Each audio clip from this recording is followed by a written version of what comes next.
Let's face it, most human beings don't enjoy change. We enjoy the stability, the steadiness, homeostasis. But change is a fact of life. Seasons change, and we need to adapt. Difficulty with change is that we don't know what to expect. The unpredictability of the unexpected is a challenge for most. It's important to be able to adapt to change because it's inevitable. Corporate settings always talk about being able to manage change effectively.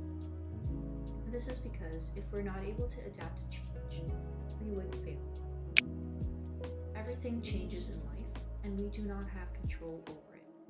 But we do have control over our reactions to the change and our ability to adapt. Something that we need to make sure that we're tackling is the skills that we need to learn to be able to manage change effectively. Let's dive in.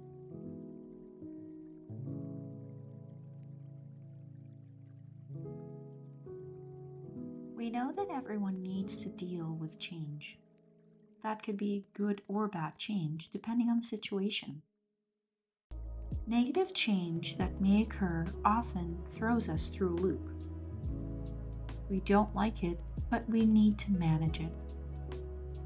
This is a skill that everybody needs to build. As I've mentioned, in workplaces and corporations, they often refer to this as change management. It is ever more important to build change management skills nowadays, with change occurring at a faster pace. I won't get into the details of change management as a hard skill, but I'll cover that in a future video. For now, let's start with basics. How to deal with change. In order to counteract faster-paced changes, people in the workforce need to build a stepwise approach to dealing with matters that are outside of their control and they don't particularly like. And it's not about only tolerating and grunting forward, but truly embracing and making the best of things. How do we go about that? Well, this has been my experience in these situations. We need to begin with flexibility in the face of change. But it is easier said than done. How do we truly become flexible? Breaking it down may begin to crystallize this concept.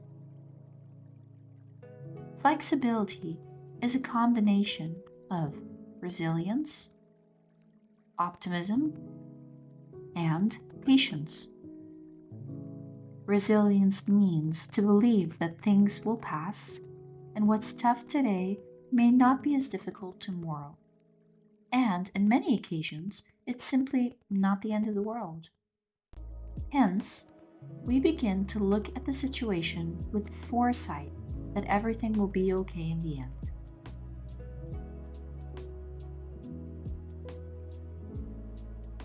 This sort of wisdom mostly builds through experience. Let's take an example. A child may cry from a small scrape on their leg, whereas an adult would barely flinch. This is due to more challenging situations being experienced by an adult with time. And of course, let's not forget the development stage. We can begin to build this resilience with challenging situations if we look at them with optimism. And that is the second piece of the puzzle.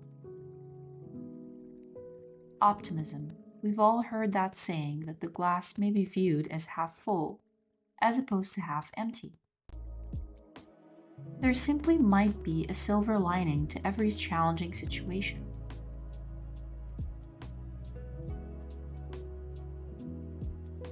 It is up to us to find it. Are there potentially favorable impacts from the negative change? Could it have been worse? These are the sort of questions we ask ourselves to begin to alleviate the situation as we cope with change.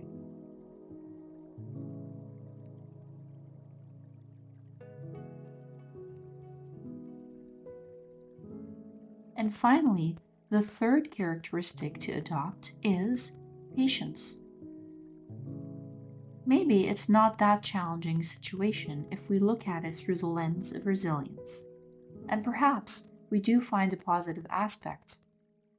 But if all fails, patience is what we need to practice.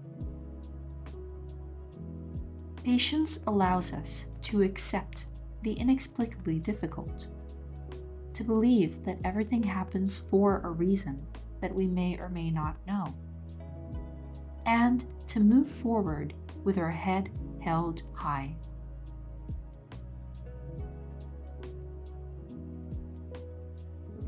Now, combining these three aspects allows us to become more flexible individuals at the workplace and in life in general. This is certainly a basic human skill everyone needs to practice and develop, whether we like it or not. It makes things move smoother. Because life may not always project a beam of sunshine upon us.